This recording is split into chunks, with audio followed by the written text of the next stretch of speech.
Quirks from My Hero Academia is one of the best examples of a power system.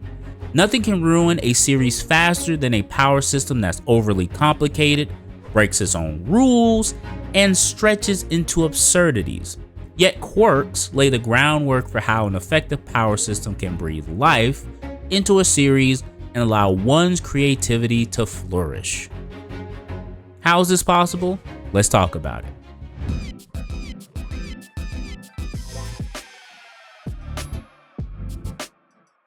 So before we get too deep, let's start off with a brief history lesson.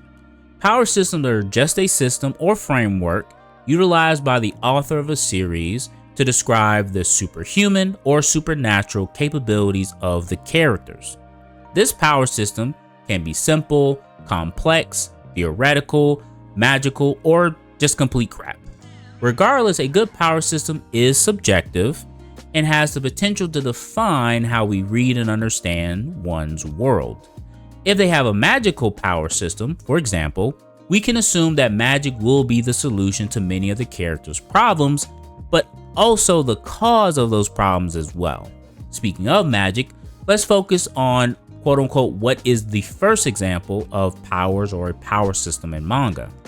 The earliest examples of powers or a power system stem from series like Ako-chan, who could transform into anything they wanted just by interacting with a magic mirror, or a better example, Magic Knights.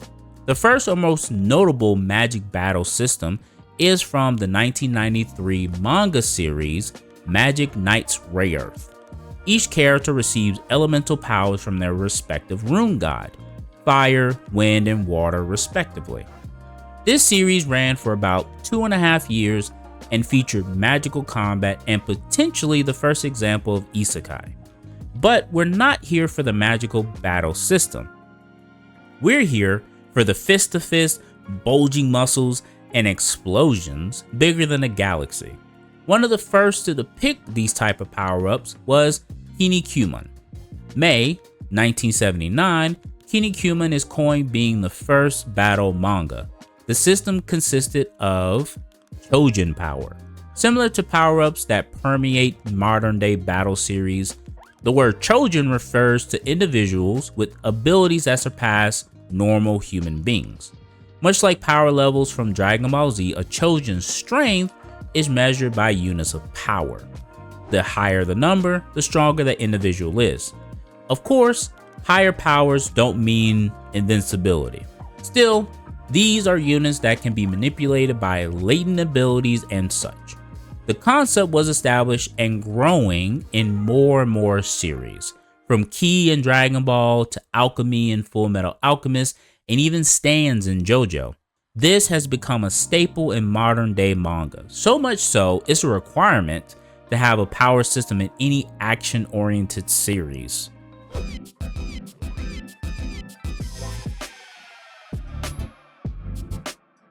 Next section, simple core but leads to complex applications.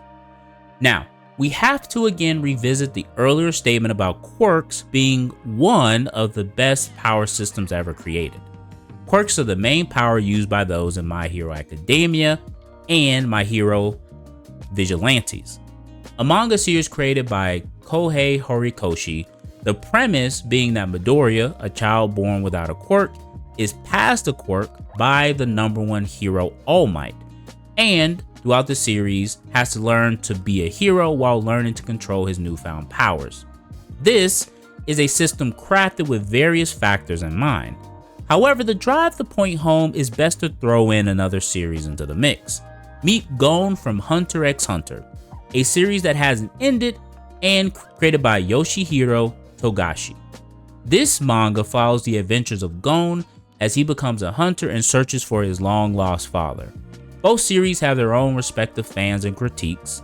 I may bring up some of those critiques, but you'll have to wait and see. The first thing we have to address in terms of parts of a power system is the complexity of it. The best power systems have simple premises and can branch out into more complex applications.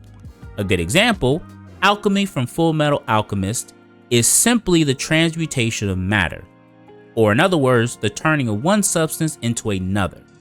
This power can lead to more complex applications to where the most proficient in that universe are those who can transmute without a circle, or those who are fast and efficient in their creation. The powers should be simple in essence and allow for the characters themselves to develop it further. Now let's apply this to our original experiment subjects. My hero, get over here. Quirks, a power without a specific origin, can be described as a unique power granted to a single individual. However, that power's growth is based on the individual's goals and training, right? You can either be a hero or just a contributing member to society. For Hunter x Hunter, we have Nin. This is the ability for individuals to manipulate their life energy. This can then be separated into other four principles of Nin. 10, maintain the aura within your body. Zetsu hides your presence and keeps your aura from leaking out. Ren uses aura and projecting it outwardly, explosively. And Hatsu, which is based on the individual's personal expression of power, and that leads to your individual Nin ability. Now there are advanced Nin techniques like Gyo, Ko, Ken, and Ryu, but let's focus on the Nin types now. They are the enhancement, transmutation, conjuration, specialization, manipulation, and emission types. Based on what you are capable of manipulating your aura into various techniques, based solely on your personality and creativity. Whew, sounds like a lot, right? For further simplicity, let's focus on Gon's abilities from here on out. If we wanted to focus on all the other characters, we'd be here all day. We have to compare the simplicity of everyone having a unique power that grows with them in my hero versus life energy that is used for various things and is restricted even further. The main difference is that quirks are just that. Nin is the main force but has many steps to it before reaching the part that makes it individualistic, right? Hatsu. So much so, I forgot many of the Nin abilities. I'm going to be honest with you. So simplicity at the core, but branches out into more complex applications is the goal.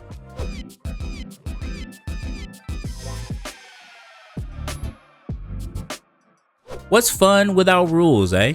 Rules keep us from running around the pool, tripping, hitting our head on the side, and slowly sinking to the bottom. The same is true for power systems. Rules dictate what is possible and what should be possible. Let's start with quirks. The main consensus is that each person can only have one quirk. Quirks can't be fundamentally taken or given unless by special circumstances, plot points, and that quirks are regulated by laws and systems in society. These rules keep individuals locked within the confines of their own abilities and learning to make a living with whatever deck they're handed. The laws and rules keep individuals also from running amok with their powers and creates consequences for reckless use. Now, some quirks go beyond understanding and most are tied to some form of reality and logic. Let's take Bakugo's explosion quirk. It has been stated that he secretes a nitroglycerin type of sweat that can be used to ignite, thus creating explosions. Therefore, the more he sweats, the stronger his explosions will become.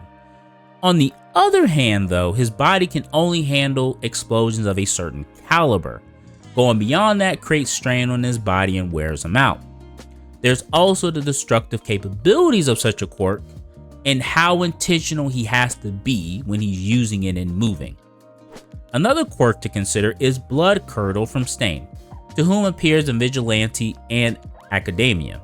He has the power to ingest blood. Doesn't sound that good. Based on the blood type, it signifies how long an individual is paralyzed for. At face value, this power seems pretty weak, right? In comparison to explosions, since you have to bleed and he has to ingest that blood for it to work. So he developed his own fighting style that has the goal of injuring the victim and getting blood before finishing them off. Nin's turn. Get in here. Nin, from what I understand, is typically limited to qualified hunters, only taught to those who have shown a level of competency, and is then taught by a Nin instructor. There are exceptions, of course, but let's just keep with official channels, please. After receiving instruction, depending upon one's talent, the length of time to learn it will vary. Regardless, learning the basics is instrumental before making the power your own. For Gon, he is an enhancement type. These nin users typically have the ability to enhance their own bodies or weapons. Although simple, the applications can go far from normal. Gon uses his ability to create his special move, Ya Jin Ken, a rock, paper, scissors technique reminiscent of Goku's own technique from back in the day. For Gon, each choice has a different purpose and power, right? Rock is a close-range direct attack that requires time to charge. Scissors is more mid-range and uses transmutation abilities, so another type, to form a sort of energy sword. And finally, we have paper, which is a mission technique, another type, that shoots a blast of energy. In terms of rules, the most basic is that you are proficient only in your nin type and can develop techniques from others. However, the effort required is higher than mastering techniques of your own natural nin type. Now, there is one problem, and this is shown by Gon's final ability that he showcases in the series. During the Chimera Ant arc, he, engulfed with rage, summons his strength from the future to defeat the ant that killed Kite. This was only achievable by paying the price of never being able to use nin again. This ability introduces the final rule, which is that powerful techniques require a powerful or equal sacrifice or contract. But that is subjective and creates some problems that we'll get into. What counts as an appropriate trade-off or sacrifice? It kind of reminds me of the price alchemists paid in Full Metal by opening the Gate of Truth. They saw the truth but had to relinquish a body part, and they didn't get to choose what to give up. However, here, the limitations or conditions really don't make much sense. How is this life energy capable of allowing you to pull strength from the future and become older? How does that make sense? And unlike my hero, there are little to no consequences for our protagonist. I'm just being honest. Despite literally losing his hands and his ability to use nin, he regained his hands back. And although he hasn't gotten his nin powers back yet, we've seen methods of someone getting their nin back through someone named Amigane, who is a nin exorcist. So just because he lost his nin doesn't mean he can't get it back. We've seen it. Long story short, there are few limitations to nin abilities, and some go beyond common sense, just like with Quirks. But I feel like with this system that they've created, it's a little bit less acceptable. So much so that no sacrifice or limit should be enough for some of these abilities.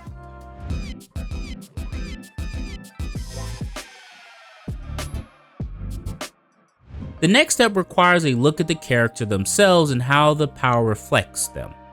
This is hard with some power systems until the character comes to strides with their abilities. Like how the Kamehameha, despite being the original move of Master Roshi, is typically attributed to being the primary move of Goku. Like, let's be honest. Along with the Kaioken, which King Kai made, and the Spirit Bomb, which he also made. For My Hero and Vigilantes, they have the upper hand here due to each quirk being literally with the user from birth. The quirk represents them and how they interact with society.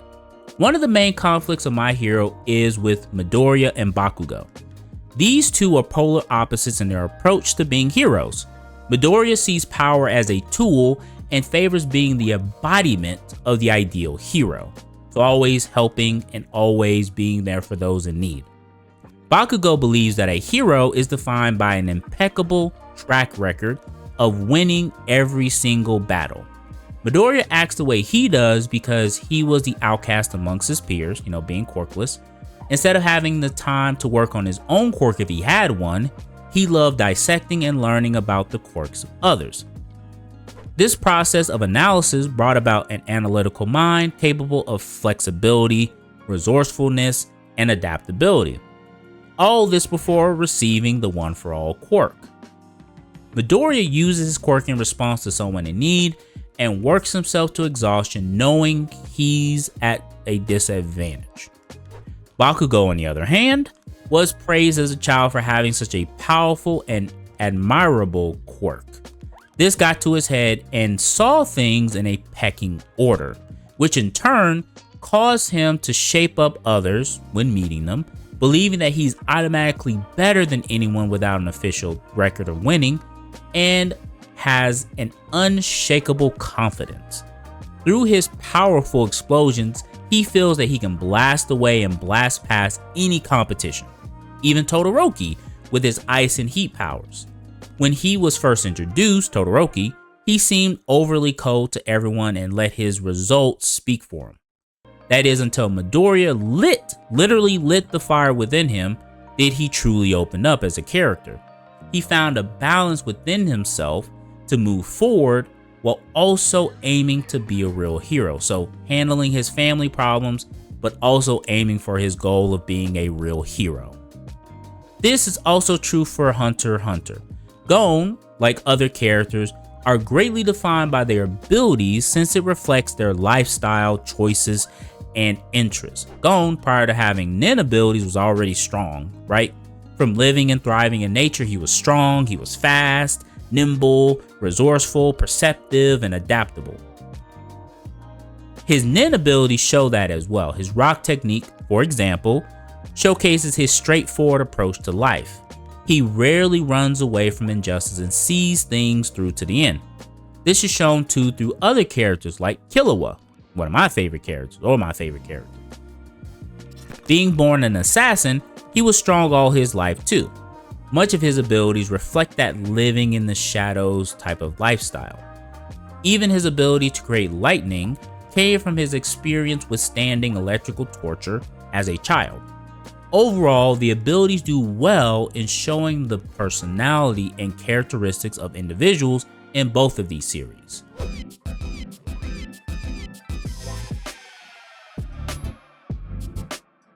Next section, creativity, strategy, and potential for growth.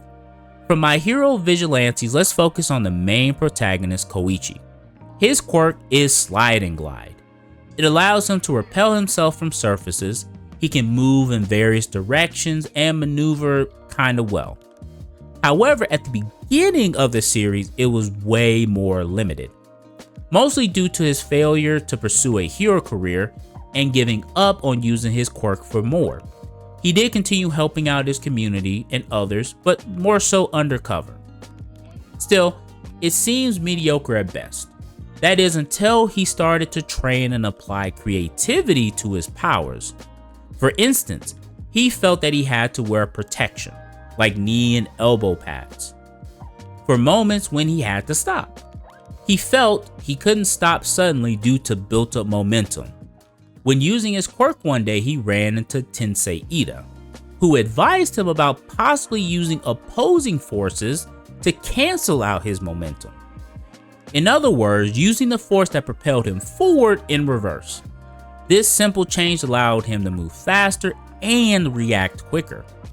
Being capable of rappelling off of any surface, he could scale up walls, climb buildings. Literally, from the first chapter to the end, his quirk grows and leaps and bounds, but it's still the same quirk nonetheless. It, like many other quirks, has the potential to grow. Now, not every quirk is created equal, as we've seen throughout the show, but those issues are typically remedied by gadgets and accessories. Like Kaminari, he suffered from the limited use of his electricity powers. No matter how much he trained, using too much of his powers would leave himself drained and a sitting target. After receiving a targeting device, he was capable of strategically using his powers without waste or spraying and praying. The series does a fantastic job of acknowledging that every quirk has potential for growth, and even if it has limited potential, can be supported by devices and accessories. Typically, in most shonen battle mangas, strategy is born from keeping your abilities a secret from your opponent. Much like My Hero, when becoming a pro hero, everyone knows your quirk. The same goes for Hunter x Hunter. Growth comes from creativity and flexibility of the individual, but some just fall to pure strength. In Hunter x Hunter, I feel that there is strategy, but sometimes more intuition. Regardless, with the potential of Nin and with enough training, Hunter x Hunter's characters have plenty of room to grow, plenty of creativity. It's literally within their Nin ability to do whatever they want.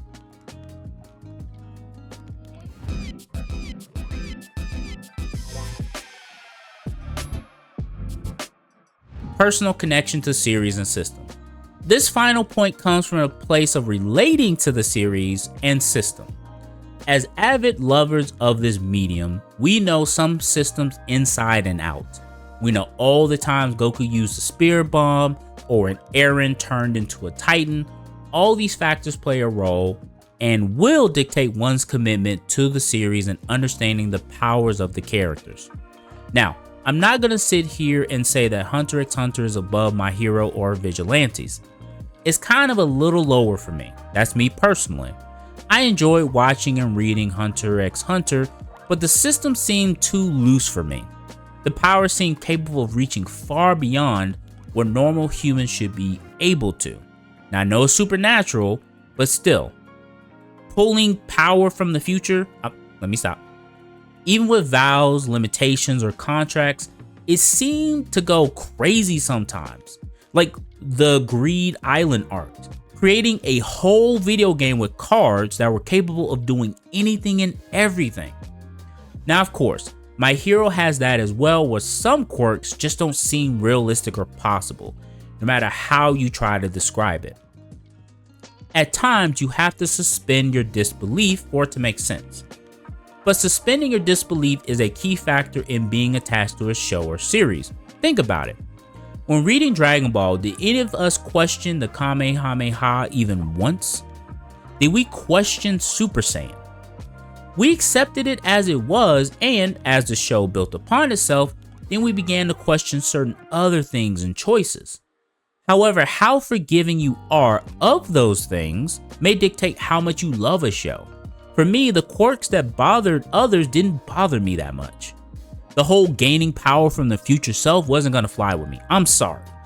Hunter x Hunter is a good series, but no, that's not flying by me.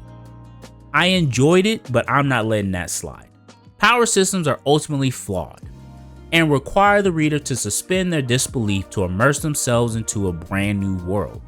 Through the use of characters, settings, rules, limitations, and creativity, we come to understand and embrace the powers presented to us.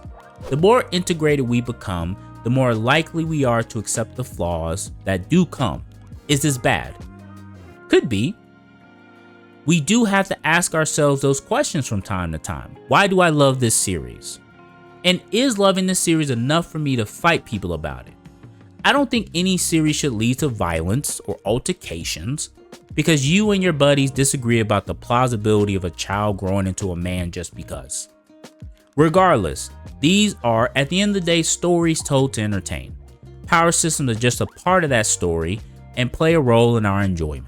Well, I hope you learned something new today. Power systems can go so much deeper, but for now, that's enough about that. Let's pick it up another time. Hey, comment down below some of your favorite power systems and something within them you find unbelievable, and I might cover it in another video. Be respectful, of course. So make sure to like and subscribe, have fun out there, and keep reading.